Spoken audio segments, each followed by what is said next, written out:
I'm Amber the Babbling Backpacker. This picture is from Mount Cook, New Zealand. I just got home from an epic 28-month journey all around New Zealand, Australia, and Southeast Asia. I'd like to share some of my travel stories with you and maybe even inspire you to do the same. If I can travel, so can you. This photo is of Melbourne, the most artsy and creative city in Australia. Anyone under the age of 30 can get a one-year working holiday visa there, and I did it for both Australia and New Zealand right after college. I volunteered on farms in exchange for room and board, which saved a lot of money, and I lived and worked in Melbourne for a few months, saving so I could spend in Asia. This is in Chiang Mai, Thailand, with my mom, who's here. And I was really afraid to travel in Asia at first because it seemed so different than here. But I learned that to embrace the difference, and I was forced out of my comfort zone, and I was forced to learn a lot. And this picture is from a traditional Thai massage school. For 12 days, I lived in a little village and played with the dogs and the pigs. And we focused on a different body part every day. The weirdest days were learning about the stomach and the face. This is in Hanoi, Vietnam. It's Cat Ba Island. I was in Hanoi and I heard about this place, which is famous for its deep water soloing, which is a kind of rock climbing where you're above the water in a boat. And I'm really glad I got the chance to explore this place. When I was scootering around Asia, there are often chances where you get to stop and do random things like pick rice with these women who probably thought I was a little bit insane. But at least everyone got a good laugh out of it. As we rode around on our motorbikes, exploring the hillsides, stumbling across water buffaloes and farmers, it was like seeing a new world for the first time. Everything there seemed to exist only in vivid colors. Nothing mattered except where we were in that moment. These kids in a mountain village called Sapo were trying to sell me stuff, but instead I played games with them. I learned never to buy from kids because it keeps them out of school. The kids were laughing and laughing, but I didn't need to know a word of their language. All it took was a simple game to amuse them. The temples of Angkor Wat, Cambodia, were the first place on my trip where I really felt a connection with spirituality. I was only going to stay for a few days, but I ended up staying for more than 2 weeks. Flexibility when I'm traveling is a huge part of it. And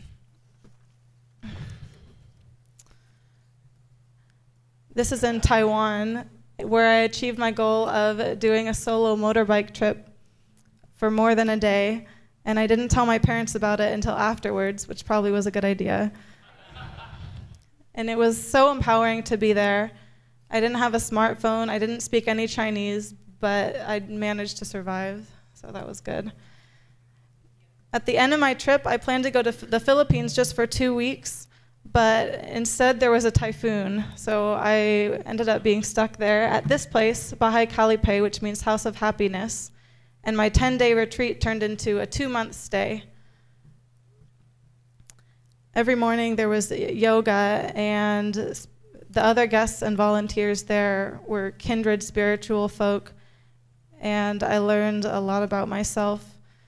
I didn't realize that I was into spirituality before spending 2 months at a raw food yoga detox. 3 times a day they ring a gong and bring out a raw food meal, pure fruit and vegetables, nothing is cooked. While on this diet and during a 10-day coconut fast, I began to see the world in a different way. I learned that when I eat better, the energy that I waste digesting crappy food can be spent on other things. In this remote setting, there's a lot of space and time for personal contemplation. If you want to communicate with the outside world, you have to walk down a dirt road and hail a trike to an internet cafe so you can tell your parents you're still alive. After the typhoon hit, there was no cell phone reception, and I knew they were really worried. But I made it.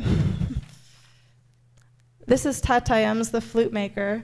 He makes all kinds of bamboo instruments, like this bamboo flute that I brought back.